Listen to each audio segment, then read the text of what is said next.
for your kitchen. I just said kitchen twice. Wait, what am I supposed to say? Yeah, revolution for your kitchen. I need to show you new recipes. All right, I'm going to restart. All right. Hello and welcome to WTF, where we help you transform food in your kitchen. I'm Janie. And I'm Roman. And on this channel, we talk about unique ingredients, techniques, and show you new recipes every week.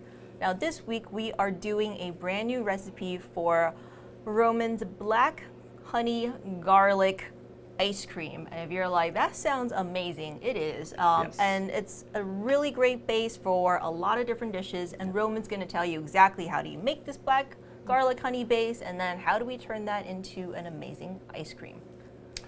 All right. Take it away. Thank you. All right, so today we're making, as Janie said, black garlic honey ice cream. But before you make the ice cream, you have to make the black garlic honey.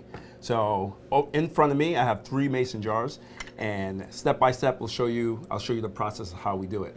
Right here, we have honey and garlic cloves, and we're gonna pressure cook that honey and garlic cloves for about 5 hours under medium pressure. And what we'll get is this really nice caramelized, silky smooth black garlic. You can see that? So that's been really nice and caramelized. It has a really nice deep flavor. It's really, really good. You know, obviously it's gonna be sweet, but it's gonna give you this really, really deep, amazing smell. Deep caramel flavor. And I use this for a lot of different things. This is obviously gonna be the base for this ice cream that we're making today, but I use it in a lot of sauces and whatnot. It's a really good backbone for a lot of umami-based sauces because it has so much to it. It has so much depth of flavor. Yeah, a few weeks ago we did an episode on General Tso's mushrooms, Right. and there was this black garlic honey within that recipe, and I can tell you it made like a standard General Tso's just so much more like impactful. Yep. So I look forward to like trying this in other stuff as well. All right, and also you can see here, this is it blitzed up. So if you're gonna add it to any sauce or whatnot, you can use it as like this. If you want to put it in a soup or a stew, that works very well. I've done that before. But this is great for like sauces, and obviously we're making a really smooth ice cream. So I just blitzed it up. You can see that it's a little bit lighter. That's the air that's inside of it. So this is that, just pureed in a blender. And if you're, so I want to go back to the pressure cooking because not everyone's used to pressure cooking mason jars. Right. So can you talk a little bit about the technique behind it? Do you need water in there? How do you make sure that this jar does not explode? All right, exactly. I'm so fearful of things like that. My mother used to have this rickety old pressure cooker in the house. The one where the top spun and it rattled, and I wouldn't even go in the kitchen when she was using it. She used to make conch in it, and I'd be so afraid of it. But these, you can use a regular pressure cooker just like my mom used, that would explode at any second. Or you can use one of these like up-to-date, super nice digital pressure cookers. And I like these a lot more because you can adjust this.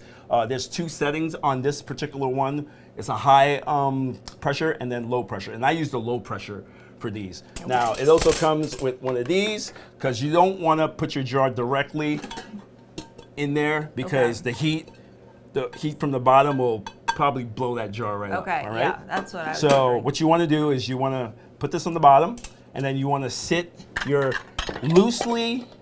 You don't want this to be tight. Okay. So this obviously has 2. You have your seal, and then you just want to loosely screw that on. Not tight. You know, you can still hear it rattling. Yep. And then you put just enough water, probably about an inch of water, because you need water in the pressure cooker, otherwise it won't work. These pressure cookers have fail safes, so if there's no water, it can detect it, the amount of heat, and it won't work. So just about an inch of water in there, and then you put that right there, making sure that it's not sitting on the bottom. Okay. And then we pressure cook that, like I said earlier, on your lowest pressure setting. Okay. And you pressure cook it for 5 hours. Okay. You let it naturally depressurize, and then once you get it out, you let it sit for about an hour before you blitz it, because this will be screaming hot. So you never want to put anything too hot in the blender, you know, because you don't want to burn yourselves. And then when you're done, you'll have this, and then when you blend it, you'll have that. Okay. You know, so it's pretty simple. Why don't we just go ahead and make that ice cream? All right, we'll be right back. All right, we're back to make our black garlic ice cream. Super simple to make, very easy. Okay. So we'll start out with our heavy cream in our double boiler right here. Have it over low medium heat. I have milk, all right, and I'm going to add the black garlic. Okay, and how much are you adding proportionate to your base? So this is 60 grams of black garlic to 370 grams of milk and heavy cream combined. Okay. It smells amazing. You It can't is smell it, awesome. but it's ever since those mason jars have been on the table, it smells amazing. All right, and I'm going to dry mix sugar, dextrose, salt, and our secret ingredient, perfect ice cream. I'm going to just blend that up together. So perfect ice cream is great for, providing stability to the ice cream as well as improving texture and removing ice crystals. Now, as you can see, we're going to be spinning this ice cream in the Paco Jet. So you might be like, why do I even need perfect ice cream? And if you're going to make every serving to order, you probably don't because the ice cream will be super fresh. But if you're going to be spinning an entire beaker, leaving it for later, then a perfect ice cream will help it retain its consistency over time. Correct. All right, and so I'm gonna just blend that black garlic into the milk.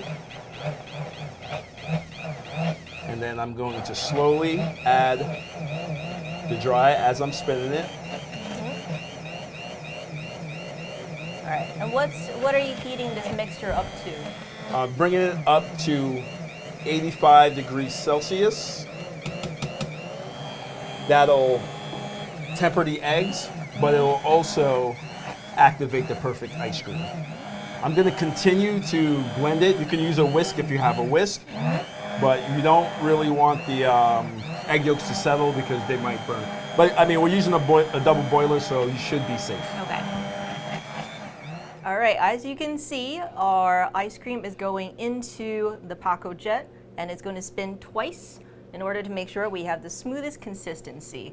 Now, if you've been doing ice cream, you can do this in a traditional churn, but it's really not going to be the same. No. It's going to come out a lot more ice-clear. Yeah. I don't think that's a word, but Sounds good. but it's going to be just not exactly the same texture. If you do have a Ninja Creamy at home, definitely use that. I think it works great Yep. for home applications. If you're a restaurant chef, the Paco Jet is always going to be your best assistant in the kitchen because it's going to do soups, it's going to do ice creams, it's going to do purees, it's going to do mousses. It does so much that it's almost like having a sous chef that you don't have to pay overtime for. Yep, and never gets tired. Yes. So check out our blog, blog.modernistpantry.com. We have tons of Paco Jet recipes on there, and learn more about how a Paco Jet can help you in your kitchen.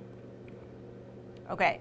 Now we have our finished ice cream. Yep. I'm super excited And I'm to very try it. excited. And what do we have here? So we have one of my favorite desserts, sticky toffee pudding. Ooh.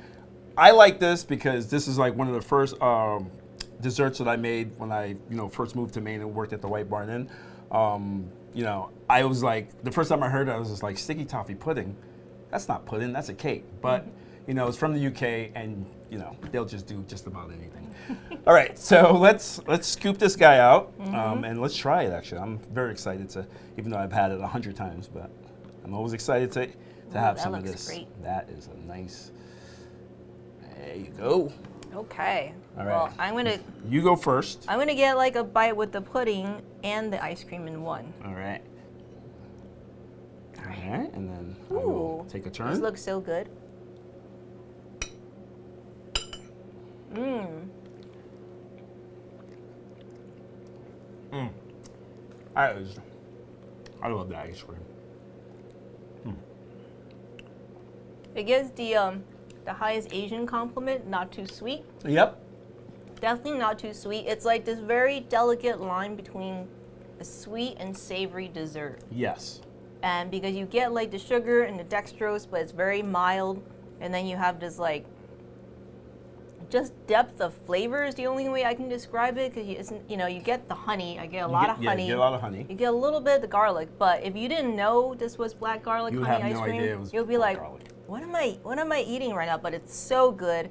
The texture is perfect, of course, and it blends with the sticky toffee pudding Yeah. perfectly. Great job, Roman. Thank you. Thank you. Oh my gosh, so good. Get the full recipe in the links in the description below. Check it out, let us know what you think, and until next week from here in the Modernist Pantry Test Kitchen, I'm Janie. And I'm Roman.